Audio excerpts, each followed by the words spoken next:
All right, so welcome into the live stream today. This is going to be a good one.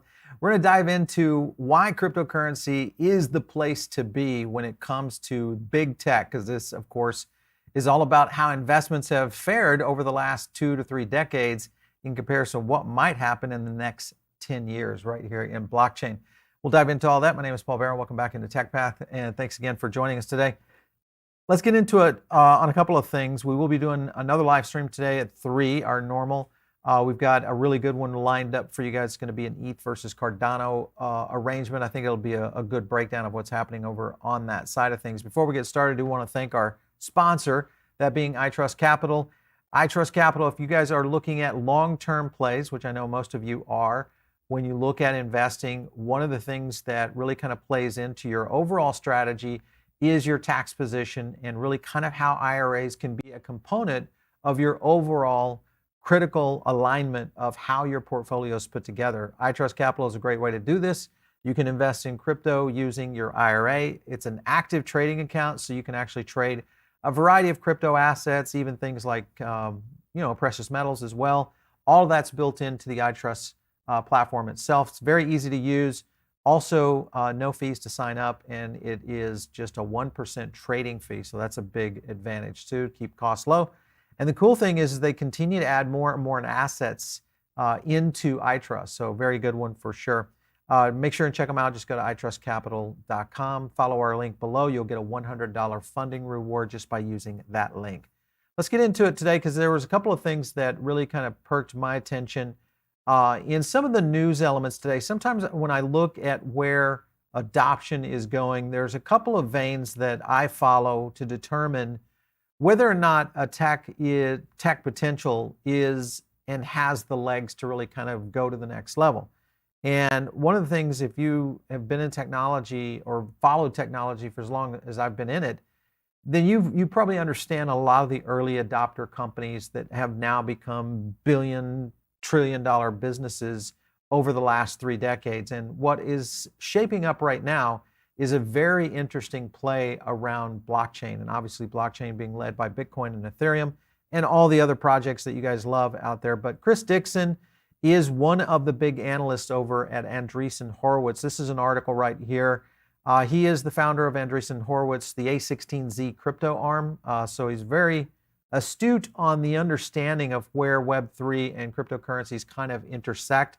The thing about what he's talking about here, and he kind of, we've highlighted a couple items here. I don't think this is a good outcome. This is what he's referencing in terms of the power that big tech has on the overall aspect of the internet today. It's controlled by 5 companies, very bad for entrepreneurs, bad for VCs.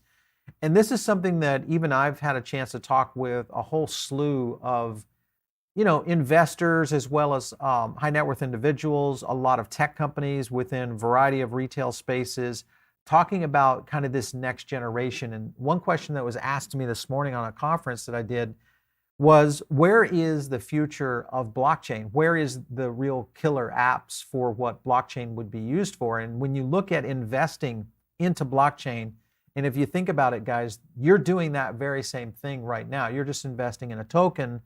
But essentially, it's the underlying financial element that drives that particular project, whether it's Cardano, Ethereum, Solana, Avalanche, any of those top levels, or maybe you jump down into the gaming side from Sandbox or Axie, all those types of projects. What you're doing is supporting the ecosystem because it's not a publicly offered company. And that, I think, is going to be a big tell into where technology is starting to trend. He looks here further in the article, says, in venture capital, you're hopefully buying low, selling high. His experience obviously has been in downturns have been the biggest opportunity. And he's talking about right now what we're seeing in terms of valuation of these companies, of these projects, is that they are at the lowest level of value. And we'll show you some stuff here on Bitcoin in a minute. The lowest level of value that maybe in most cases that these companies have ever been in relationship to what's happening in the space so far. And what I mean by that is not that they're the cheapest ever, because obviously when you were able to, when no one knew about Cardano or no one knew about Avalanche way before, it was also in a time in which there was very, very little adoption. So that's really starting to pick up. His last statement is here: we can do better, and the internet has created new systems where the network effects accrue to the community instead of the companies. This is a big factor that plays into the future of blockchain, and it is that the individuals that are the community that eventually are going to go into Web3 and navigate it in the next decade to 2 decades, is the ownership of that data is all essentially going to be blockchain driven. And that data is going to be controlled by the user itself rather than the big companies that essentially control everything we see, hear, and do today on the web. So I think this is a big deal for the future of where all of this is going. I want to jump to a report real quickly. I'll blow this up for you guys. This is a report that was done by KuCoin called Into the Cryptoverse. And I want to jump to a couple of highlights here that kind of focus in on some of the things in terms around just adoption and the positivity side. And remember, India is still one of those countries that is kind of back and forth on whether or not crypto will be a big part of their society. I believe it's going to be, and it definitely is going to be one of the meccas of adoption in the coming years. Remember that India is actually growing faster right now than China. They're actually one of the fastest growing economies in the world. So this one is a very big one in terms of what it could mean to the future of crypto, at least in the short period of time between now and the next 5 years, which I think is a big adoption curve that you guys and I are going to get a chance to actually see happen. This was according to the survey. This is as of June. There's roughly 115 million crypto investors in India who either currently hold crypto or have traded crypto in the past 6 months. This accounts for 15% of the population. This is 18 to 60, and the size of crypto investors have seen a mild growth over the past few months despite enactment of new tax regulations, which to me is huge because of the fact that the pressure that the Indian government is putting on the investment class for crypto, the fact that we're still seeing positive growth is a pretty significant sign, I think, in terms of real life adoption in a time in which we're seeing a lot of pressure from a lot of entities outside of things we control. More than half of crypto investors plan to increase their investment in crypto. I mean, how many places do you know, or especially in the landscape of investing, where people will say, 50% of the people that have been in it will say, I'm going to put more in it. That is, to me, is an absolute tell on the future of where all this is going and how all of this is going to be playing into big tech and really kind of changing the landscape of how technology is going to be used through blockchain integration in the future. This is an increase of share of investors prefer to keep the same amount of crypto rather than invest more, indicating Indian investors have become more conservative towards crypto in early 2022. Again, I think this is going to be one of those scenarios where we will see setbacks, but at the overall growth of what's happening in that country is any indicator for some of the other growth areas, especially emerging markets, which will follow suit to where this is going. I think this is a good sign. This is another aspect of it. It says 41% say they're not sure what type of crypto investments products to choose. So this is still a time for a lot of these projects to get out there. Again, a lot of unknown projects out there. You know them, we know them. I look at the numbers that we've just viewed here on the channel in the past year. I would say, gosh, maybe 200 projects, and that's just on our channel, maybe more than that, maybe 300 projects. 37% have difficulty managing risk on their portfolios. 27% have problems and trouble predicting the market directions and the values of crypto. And the reason for that is one that we talk about here all the time, is that there are not fundamentals in place around earnings and those kind of things that are traditional with even privately held companies versus publicly traded companies. Crypto is a completely different animal when it comes to the overall expectation of an investor. So I think this just means that we are going to be dealing with a period in time where education is going to continue to be one of the big trump cards here of what is going to help investors move to that next level, which is why you have to like this video. By liking the video, it increases the algorithm and discovery out there for new people that maybe are thinking, does this play into my tech future? Does this play into things I'm investing in the future? Because we might be picking up people who have been in growth stocks, which have been mostly technology stocks. You know, we'll call them the big four horsemen, if you ever read that book, or if you've ever really understood kind of what the FANG stocks represent to the overall S&P. these are the kind of investors that eventually are going to be looking for another asset class. That other asset class is going to be blockchain. Blockchain being crypto, obviously leading out with Bitcoin and Ethereum. So I think this is a big opportunity in a very, very short period of time. I want to get to a couple other stories here. Let me minimize this one. And then we'll jump into a couple of things here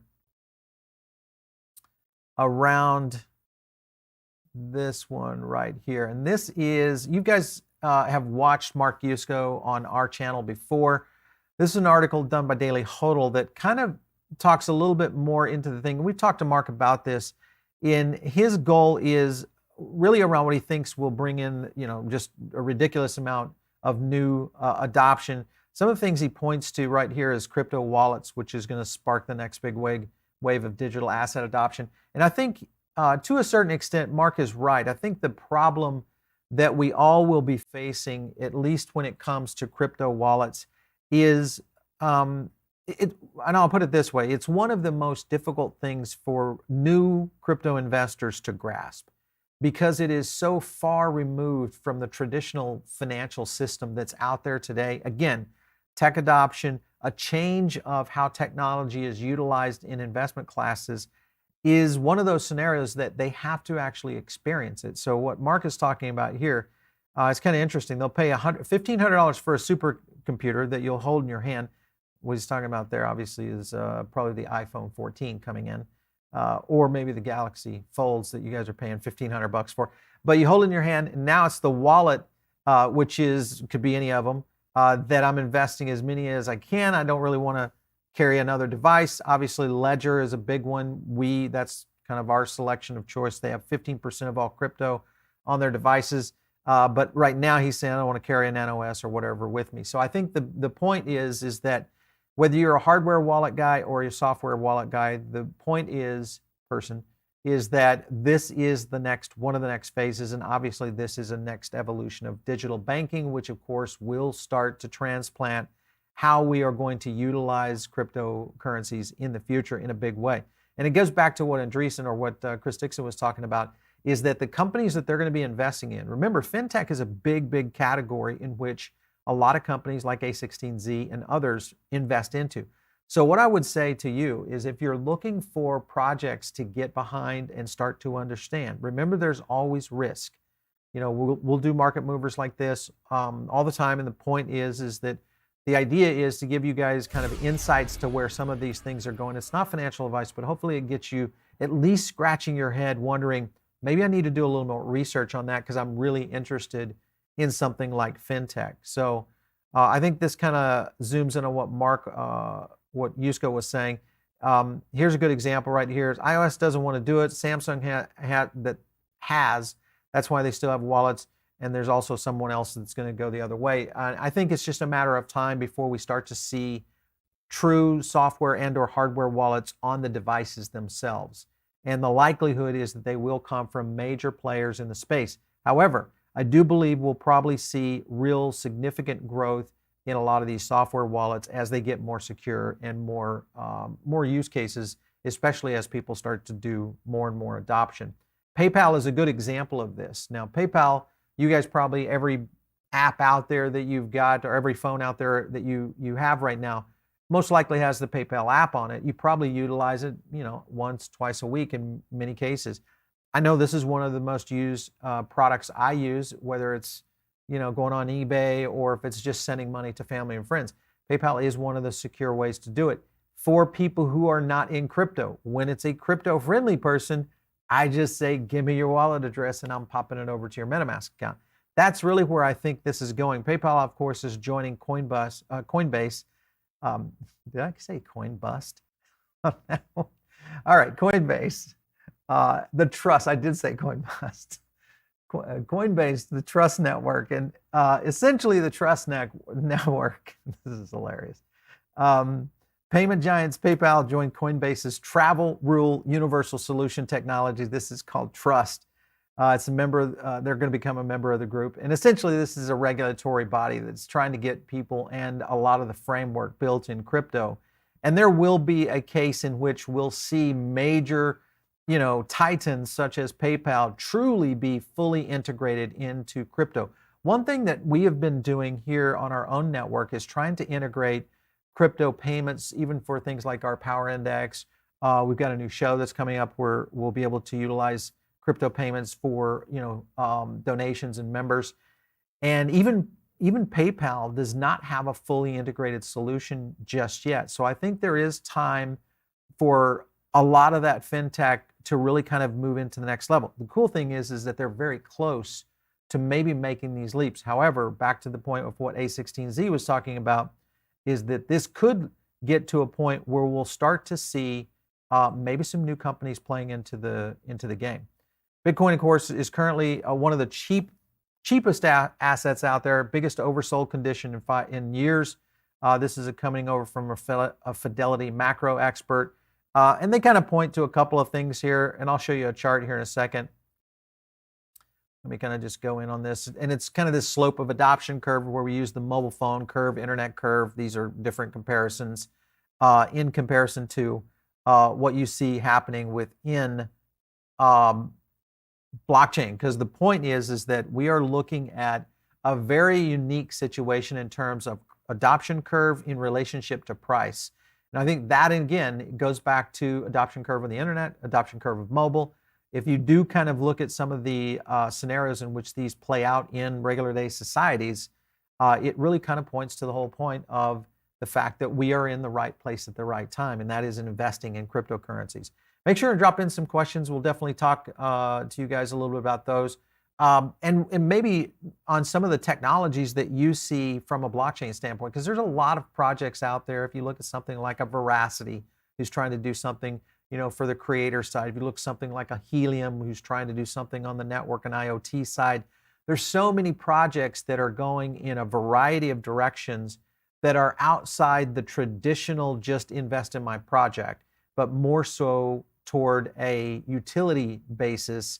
And I think utility basis projects, especially in blockchain, are going to be the ones that win out over time. If you look at where Bitcoin is, though, right here, here's a good example on this tweet right here, and it just kind of breaks it down for you. Weekly, it's at its lowest RSI level ever. Since 2011, Bitcoin has never been oversold as it is right now, which is absolutely true on this one. Plus, Bitcoin has never been below the 200 weekly moving average for as long as it has right now. So again, capitulation has pretty much already occurred. The question is whether or not we'll start to see a full correction here when you look at that 200 moving average. It's an interesting one. Let me kind of blow up that chart there because there are some cool elements here. Let me zoom over here a little bit there so you can kind of see 2012, 14, obviously 18, 19, where we kind of dipped in there. The COVID crash obviously took us in there. And then where we are right now. But remember, and we've talked about this a lot on the show, is that there is a lot of macro pressures that have driven it down there. It's not just the fact that, it is moving below the moving average. This is a scenario where we're dealing with the largest inflation we've dealt with since the 1980s. We're dealing with global conflict. We're dealing with China in trouble, Europe in a mess. There's a lot of pressure. So that's the only thing that concerns me when I look at the value of Bitcoin today, is because I think at this point, we've talked about it before, I think the tables are being reset. And it goes back to the point of this discussion today, and that is technology and the adoption of it is also being reset. The likelihood of us seeing a completely and different dynamic around tech and what this means for the future is going to be very, very interesting in a very short period of time, I think. Metaverse promises, future of Web3, or just kind of a market gimmick. This is another argument that I have a lot in our mastermind group. And it's not, our general mastermind, but just in my group of people that I talk to a lot about kind of the technology adoption and, what's going to be the next play. Because most of the people that we get into, or at least I get into in terms of high net worth individuals, we're always talking about which investment is the next big investment area. And this can be a sector, which many people will kind of look into. Some people go commodity route. Some people look at oil and gas. Some people look at energy in general. Some people go at it from an electric vehicle and or solar concept. Some people go all in on crypto. The point is that when you look at the metaverse, the potential here is real. The problem that we will face is that the technology, and tell me if this reminds you of something, the technology is a little bit dated and not necessarily there for the demand that would eventually come from the marketplace. Does that sound like anything to you? It was probably a thing called the internet. It was exactly the same way. We dealt with demand that was generating so much more pressure on what the internet technologies that were being built, including SSL, security, what we eventually saw to become e-commerce.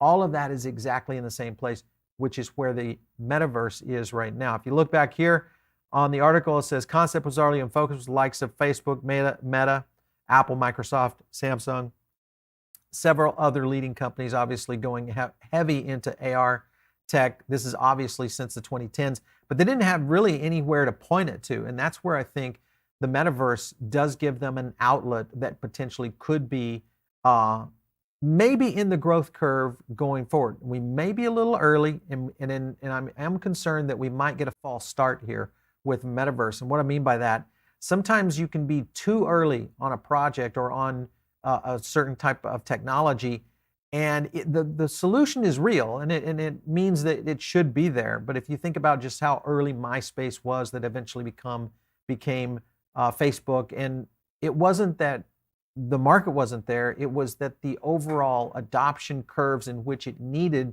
to be able to become something absolutely huge just was not timed in perfectly. So this is a good example. 2014, Meta acquired Oculus. This was a good setup again, but that was 8 years ago. $2 billion deal with focusing on developing augmented reality. And now you've got Meta, of course, really looking at developing something very unique. Again, this is a concern for me because all I see right here is big tech. Facebook, Meta, Apple, etc., Samsung most likely. Then you've got HTC with their Vive. All of these companies have been around for decades. The real question is, again, back to this whole potential issue of a false start, is that if we do get a false start, we actually may birth out the real technologies that actually do and are going to become the titans of the metaverse tomorrow. So, and I still think some of those are yet to be completely identified, but I'd love to kind of get you guys' feedback on which metaverse projects you're watching very closely, because they could be 10 years or decade long investment plays here in the next little bit. If you're thinking about cross-borderless payments, this goes back to things that Ripple, of course, adoption statistics discover really kind of what is happening with XRP. The cool thing here that they're kind of getting into is just how much XRP has kind of changed the landscape. You look at it as popular in Asia. 27 countries participated in this survey. 15% of the respondents who own cryptocurrencies held XRP. And the point is that we're going to see more and more evolution of projects or companies like Ripple and the use case of XRP. Again, back to the adoption phase of the technology that is shifting and changing the format in which technologies have been used in the past. And that has been, of course, if you look at the SWIFT payment system and where Ripple is going, now you kind of see the shifting of the guard, and Ripple will be, I think, will be the winner. It's one of the reasons I do like just XRP overall. 6 biggest banks using Ripple XRP products right here. PNC, big bank, top 5 here in the United States. If you guys are watching us overseas, there's Santander, European Bank, another big one, Spain, Standard Chartered Bank. Then you got Coalex coming in, and then, of course, the Scandinavian bank SEB. So, again, this gets into a global aspect of why cross-borderless payments and the shift in technology for what we'll see in fintech is real. And if you're following the right kind of crypto projects that are leading out the fintech solutions, then you're in the right kind of framework where this is going to go. Now, let's not leave out what's happening over here at Twitter. Now, Twitter, of course, an attempted, purchase, takeover, what do you want to call it, by Elon Musk, is now in throes, and I think we are dealing with some very interesting chess play at the wheel right now between Musk and maybe even Dorsey could play into this. Subpoenas obviously now for Dorsey around, and this is kind of interesting.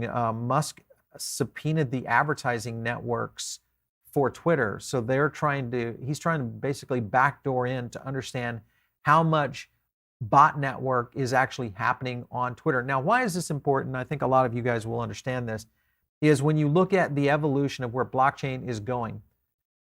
Blockchain identity is going to happen. It's going to be a real thing. And when that does occur, you owning your data will be a normal, everyday life activity. Today, you don't own any of your data on Facebook, Twitter, Instagram, TikTok, you name it. It's theirs to use. In fact, when you deposit money, fiat cash in a bank, it's their money, it's not yours. They give you an IOU for it, but it's no longer your money.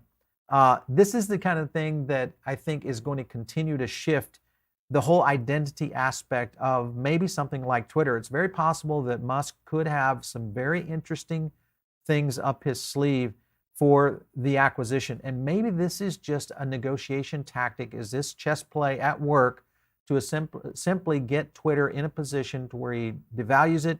But also the bigger play here, in my opinion, is that what's happening right now in the legal and public venues is that Musk is successfully causing a lot of question mark as to if Twitter has a lot more bot traffic than what everybody expected. And I think that in itself will deflate the value of Twitter and open up the opportunity for someone like Elon to come in and build on what is true identity, blockchain, maybe with the help of Dorsey, to create an entirely new function of how something like social media will work. I know it's a big reach, but it is something that I'm watching in a very big way because I do believe this is kind of the future of where all of this is going. Just as a reminder, check out our page. We have the Cardano versus Ethereum piece that we're going to talk about. A lot happening in Cardano's space right now. And then also tomorrow, we've got the Walking Dead Empires coming up. So it's going to be an AMA. From our partners over at Gala Games, so it's a big one. You guys don't want to miss any of those. Just click those notify buttons right there on our page on YouTube. That way you'll get notified. If you're not a subscriber, subscribe right now. You'll see those notify buttons pop up, and then you can, of course, come on to the live stream, ask some questions, have all kinds of fun. I know we probably have a poll coming in. Let's see what we've got coming in today. What will perform better in 5 years, Bitcoin and Ethereum or Google and Amazon? Wow, imagine that. What am I thinking? I guess you guys were reading my mind. Reading my mind. All right, so let's get some questions. Jen Smith, you're always first on the list here, Jen. I don't know what it is with our producers. They always put you right at the top of the queue on our questions. So need Web3 to address teacher shortage. Education is going to change. I will agree with that. I think blockchain and Web3, because of the aspect of how learning will be done and certification of learning, transparency of blockchain identity, all of this, there's not going to be any more cheating on tests. There's going to be some interesting things, I think, in the education field, the medical field, all of which will become more and more virtual because of identity solutions in Web3 and how blockchain will solve that. So there's going to be some big stuff. Watch for projects out there. You guys want to get in early on projects, right? That's the one thing you probably watch our channel for. All of these people that we're talking to, early stage companies, early projects, pivot companies and projects that are trying to understand and create solutions, pay attention to those. Now remember, it's also risky because you're probably going to get 1 in 20 that are going to hit. But that one that hits is those unicorns. Those are the unicorns you want to be in part of. Party Farm, crypto payments and Bitcoin will never go together. Crypto payments and Bitcoin will never go together. Is that a statement or a question? I'm going to set that as a question. Will crypto payments and Bitcoin? Well, I mean, Lightning was really kind of built for this. So my guess is that there's a real future for that. And remember that the only reason people don't spend gold is because there's never been a way to really transact in gold. And if you think of crypto, especially Bitcoin, as digital gold, but now you have a tool in which you can transact in it, and the value of it becomes almost equal, and creates a very slow but methodical march up in terms of value. I don't see a problem with that in terms of using it. I know all the maxis will, probably come down on me hard for saying that, but I don't see a problem with it becoming a use case for payment. So not a big one. SAS Crypto, new tech is hard to value when use cases are in development. That is the whole magic behind this SAS Crypto, is that new technology is hard to value, and it's the guys that understand where the tech is going.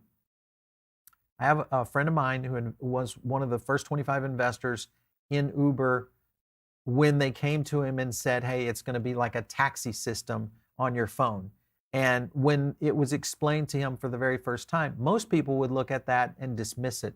And of course, this guy is now a billionaire because of that investment. So think about those kind of scenarios. This is exactly what we're dealing with, is being able to value what's happening in these blockchain projects, because they are in development, and in most cases, they'll be perfect for being able to do long-term investing. Free Bitcoin, let's see, regulations will come in time for 2024 Bitcoin halving. Yes, agree.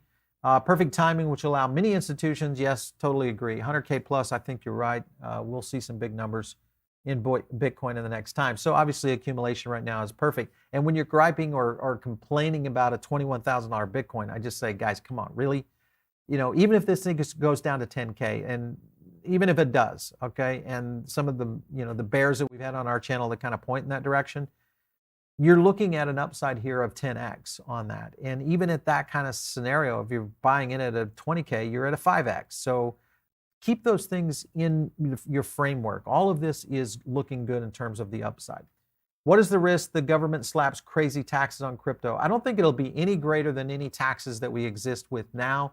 In fact, I think at some point, the government will start to come to reality that crypto is easier to track than fiat.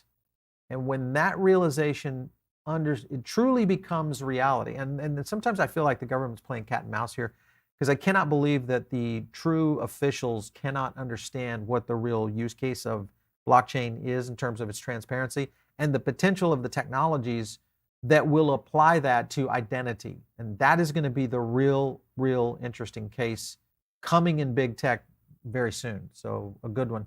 Any comments about helium? Is it a good time to buy? Probably right now, project for today's topic. Zilvinius. So I'm not, you know, I've bought helium in the past. I've kind of gone away from helium. It's not that I don't, you know, necessarily like the project. It's just one that I'm questioning of whether or not they might be too early on the evolution of where they're going with 5G and kind of this next evolution of use case for blockchain and mining. The other thing is I think the mining process is still very complicated, and it needs to get to be very simple. And I also think the devices have to get cheaper, and that's a problem for that. So I think there's some hurdles, but I think it's a great theory and model that could take place. So it's one that could be coming. But imagine if you could mine with your phone, or you could mine with a device that is, you know, 99 cents or 99 bucks or something like that. You don't need $600, $800 mining devices and special setups. Those kind of things have to be achieved, and I think overdone for sure. To the frickin' moon. Paul, do you see it shaping up that these institutions don't need digital assets or crypto and just blockchain companies utilizing DLT? Maybe. I don't know that will be the case, because I still think we're dealing with the blockchain technology as a whole it's still very early, but is absolutely revolutionary in terms of how it can affect the future of technology. This is definitely like when HTML became a thing, and when we realized that there was a visual experience for the internet. When that happened, and when Tim Berners-Lee became the godfather of the internet, the visual World Wide Web, it changed the course of man. Literally, how we communicate, what we're going to do as a species. And I think blockchain is that big. So there's a lot of opportunities here for sure. Elaine, came into the crypto space late in 2021, all-time high. Sorry about that. Don't worry, you're going to be okay. I have been DCAing in to try to that's a smart move right there. Seems never ended going down at the cost. Is there a better method? DCA is really a good one. What I would say is this: when you do dollar cost averaging, always look for the super red days. That's kind of, you save time, and you're jumping in on these super bloody. It's hard too. And it's one of those things, it's probably the hardest thing to do, is buy when the market is absolutely on a streak running down. That's the most difficult time, and it questions your very resolve in many cases, if you're an investor, of what am I doing, until you buy at 17 and it bounces up to 25, and then you go, that might have been a good move. So just play those scenarios like that. All right, Google is now invested. Yes, that is true. We showed a chart the other day. Google is invested in 9 crypto companies, 1.5 billion. We had a whole chart of all the big boys that are investing in tech companies, that are investing in blockchain companies, and it was absolutely crazy the number of investments that were there. All right, so don't forget, catch our 3 p.m. We're going to be on at 3. We're going to do the Cardano ADA thing. It's going to be a good fun time, I think, just in really understanding what's happening with Cardano and also with Ethereum in comparison. So it'll be an interesting conversation for sure. If you guys have not joined in on our Diamond Circle, get in. It's absolutely free. Just click the link below. It's super easy. You join. We have a new affiliate program on as well. So we've got a lot of stuff coming that you guys are going to be able to do some cool stuff with us. And we've got some new content coming up soon on the network as well. Of course, if you want to catch me out on bot-laden Twitter at Paul Barron. And watch out for the fakes, because there's like, I don't know, there's 25 at Paul Barron, Z, Paul Barron with the 1. Don't follow those. It's just at Paul Barron. You'll find us there on Twitter. We'll catch you next time right here on TechPath.